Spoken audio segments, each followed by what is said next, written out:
Dear Planetary Kin, so we are on day 6 today of the Yellow Seed Wavespell. So the Yellow Seed Wavespell has been going since, I think it was the 1st of July. Yeah, so yeah, today's day 6 and it's the 6th of July. And it is a Friday. So today is Red Rhythmic Moon. So today is all about, so the seed cycle, as spoken in the last audio, is the cycle where we co-create the highest potential possible, working with others. So today's about organizing our physical reality for that to happen. So it's rhythmic moon, which is all about going with the flow.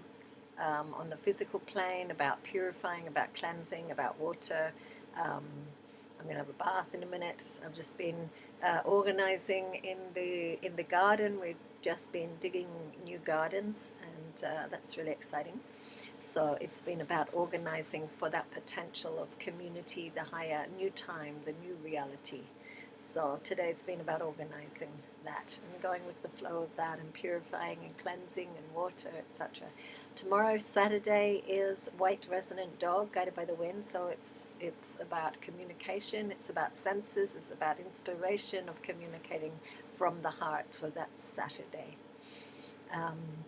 Lovely day to get inspired with your tribe. Yeah. So so Sunday is Galactic Monkey, guided by the eagle. So it's the bigger picture, to come with very creative ideas, to integrate the new time through allowing the minds to push the boundaries of how we see, to look from above and get some perspective of how we can create the beauty and the magic of the new time. So that's Sunday.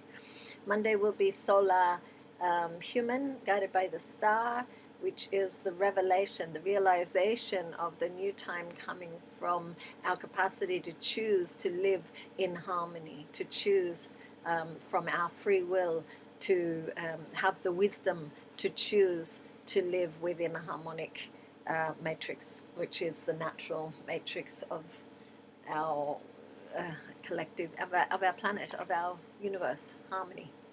So, but it's all up to us. We can choose that. And then, so Monday, so I'll be back with you on Tuesday, and we can do the last 4 days of this cycle. So blessed be, dear hearts. May you have a wonderful weekend. Bless.